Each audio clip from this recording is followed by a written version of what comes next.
नहमदुहु व नुसल्ली अला रसूलिहिल करीम अम्मा बाद। प्रिय मुस्लिम तौहीदी जनता, इबादत एकमात्र আল্লাহ তাআলার জন্য হওয়া বাঞ্ছনীয়। সেটা যে কোনো ধরনের ইবাদতই হোক না কেন, হতে পারে দৈহিক ইবাদত, হতে পারে আর্থিক ইবাদত, যে কোনো ধরনের ইবাদতই হোক না কেন, ইবাদত হতে হবে একমাত্র আল্লাহ তাআলার সন্তুষ্টির জন্য। যেমন আল্লাহ তাআলা কালামে পাকের মধ্যে ইরশাদ করছেন, ওমা উমিরু ইল্লা লিয়াবুদুল্লাহ মুখলিসিনা লাহুদ্দিন, যে তাদেরকে নির্দেশ করা হয়েছে তারা যেন কেবলই আল্লাহ তাআলার সন্তুষ্টির জন্য একনিষ্ঠভাবে আল্লাহ পাকের ইবাদত করে। রাসূল পাক সাল্লাল্লাহু আলাইহি ওয়াসাল্লাম হাদিসের মধ্যে ইরশাদ করেছেন, ইন্নামাল আমালু বিন্নিয়াত, বান্দার আমলের নির্ভরতা নিয়তের উপর। যে আল্লাহকে সন্তুষ্টির জন্য ইবাদত করবে তো তার ইবাদত আল্লাহ তাআলার জন্যই হবে। আর যে অন্য কোনো উদ্দেশ্যে ইবাদত করে সেটা আল্লাহর জন্য হবে না, আল্লাহ পাকের সন্তুষ্টির জন্য হবে না, এবং এর বিনিময়ে সে পরকালে কিছুই পাবে না। যারা তাদের ইবাদতগুলো আল্লাহ তাআলার জন্য করে না, বরং অন্য কোনো উদ্দেশ্যে করে, যেমন লোক দেখানোর জন্য করে, মানুষকে দেখানোর জন্য করে, তো এই ব্যাপারে কোরআনে পাকের মধ্যে এবং হাদিস শরীফের মধ্যে অনেক ধমকি এসেছে।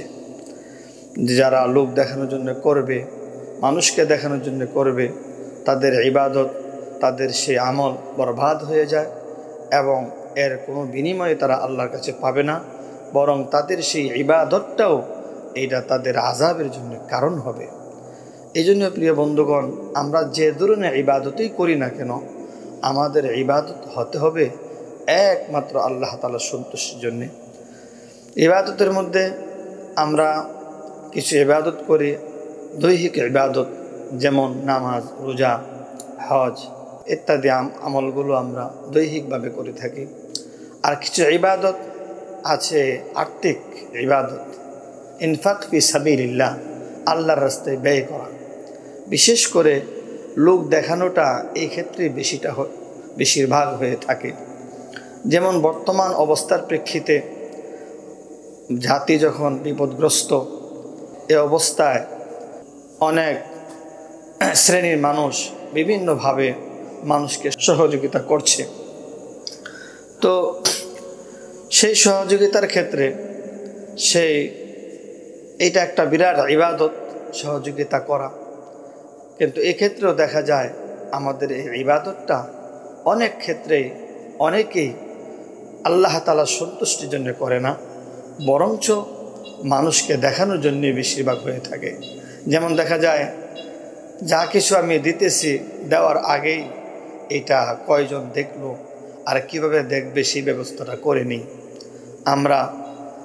যেমন দাতা সে দিচ্ছে আর গ্রহীতা গ্রহণ করছে, তো দাতা গ্রহীতার হাতে দিয়ে সে এটা ধরে রাখছে এবং আরেকজন এটাকে ছবি উঠাইতেছে যেন এটাকে দেখা যায়, মানুষ দেখতে পারে।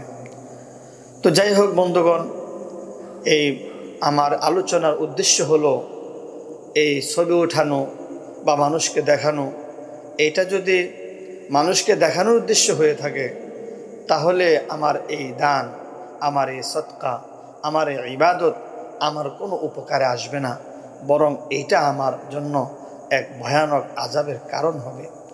যেমন আল্লাহ তাআলা কালামে পাকের মধ্যে ইরশাদ করেছেন, ইয়া আইয়ুহাল্লাযীনা আমানু, হে ঈমানওয়ালারা, লা তুবতিলু সাদাকাতিকুম বিল মান্নি ওয়াল আযা কাল্লাযী ইউনফিকু মালাহু রিআ আন-নাস ওয়া লা ইউমিনুনা বিল্লাহি ওয়াল ইয়াউমিল আখির।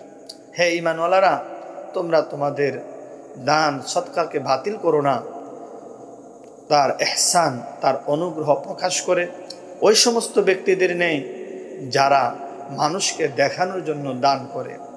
অর্থাৎ যারা মানুষকে দেখানোর জন্য দান করে, তাদের দান সদকা যেভাবে নষ্ট হয়ে যায়, বাতিল হয়ে যায়, এর দ্বারা তার কোনো উপকার হয় না, পরকালে এর কোনো বিনিময় সে পায় না, ওইরকম সে যারা দান করে, প্রকাশ করে, দান করে মানুষের কাছে বলে বেড়ায়, তাদেরও ওই রকম তাদের দানের কোনো উপকার আল্লাহর কাছে তারা পায় না। এই জন্য বন্ধুগণ, এই অবস্থার প্রেক্ষিতে সারা পৃথিবীর মানুষ বিপদগ্রস্ত। অবশ্যই আমরা নিজেদের সাধ্য অনুসারে আমরা পরস্পরকে সহযোগিতা করব। মানুষের হক আমাদের উপর আছে, গরিবদের হক আমাদের উপরে আছে, প্রতিবেশীর হক আমাদের উপরে আছে। এইভাবে প্রত্যেকটা ব্যক্তির হক আমরা আদায় করতে চেষ্টা করব। তবে এটা হবে একমাত্র আল্লাহ তাআলা সন্তুষ্টির জন্য, মানুষকে দেখানোর জন্য যেন আমরা না করি।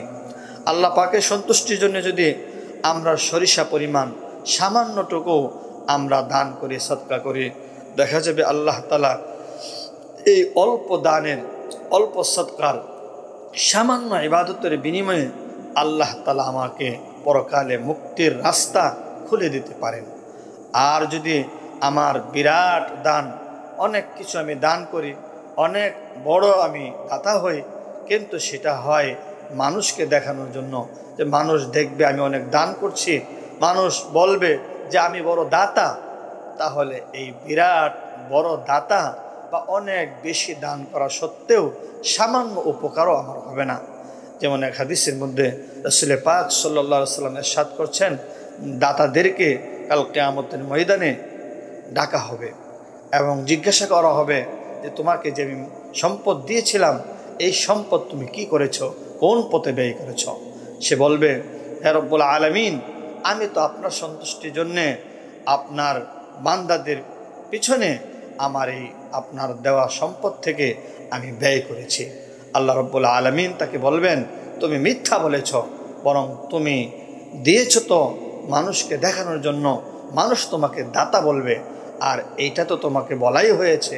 এরপর তার ব্যাপারে আল্লাহ পাক নির্দেশ করবেন ফেরেশতাদেরকে যে তাকে অধমুখী করে জাহান্নামে নিক্ষেপ করো। এই জন্য বন্ধুগণ, আমরা এই বিরাট ইবাদত, দান, সদকা, এই ধরনের যত ইবাদতগুলো আমরা করব, এগুলো যেন একমাত্র আল্লাহ তাআলা সন্তুষ্টির জন্যই হয়। আমি যে পর্যায়েরই হয় না কেন, আমি ছোট হই, আমি বড় হই, আমি সাধারণ মানুষ হই, আমি বড় ব্যক্তি হই, আমি নেতৃস্থানীয় কেউ হই না কেন, যে কেউ হই, সবার জন্যই এইটা। অনেকে মনে করে যে আমি যদি এমন বড় ব্যক্তি, আমি এত বড় পদের অধিকারী, আমি এত বড় নেতা, আমার এই দান যদি মানুষ না দেখে তাহলে কিভাবে হয়? এটা তো হবে না। বন্ধুগণ, মানুষকে দেখানোর কোনো প্রয়োজন নেই। আপনার এই দানের দ্বারা আল্লাহ পাক আপনাকে যে মর্যাদা দুনিয়াতে দান করবেন, এটা আসমান থেকেই ফয়সালা হয়ে যাবে। এই দানের বিনিময়ে আল্লাহ পাক দুনিয়াতে আপনাকে যে উপকার করবে, এই ফয়সালা এটা আসমান থেকে হবে। এটা আল্লাহ পাক নিজে কুদরতিভাবে করবেন। এটার জন্য আপনার কোনো চেষ্টা করার প্রয়োজন নেই। পক্ষান্তরে আপনি যদি আল্লাহ পাকের সন্তুষ্টির জন্য করেন, তাহলে আল্লাহ তাআলা আপনার জন্য যা ফয়সালা করেছেন সেটা তো পাবেনই, সাথে সাথে আল্লাহ তাআলা এই দানের উসিলা দুনিয়ার আযাব গজব এবং দুনিয়ার বিপদ থেকে আল্লাহ তাআলা আপনাকে মুক্ত করবেন, মুক্ত রাখবেন, এবং পরপারে এটা আপনার জন্য আপনার মুক্তির পরোয়ানা হতে পারে। আল্লাহ তাআলা আমাদের সকলকে এই কথাগুলো বোঝা এবং আমল করার তৌফিক নসিব করেন।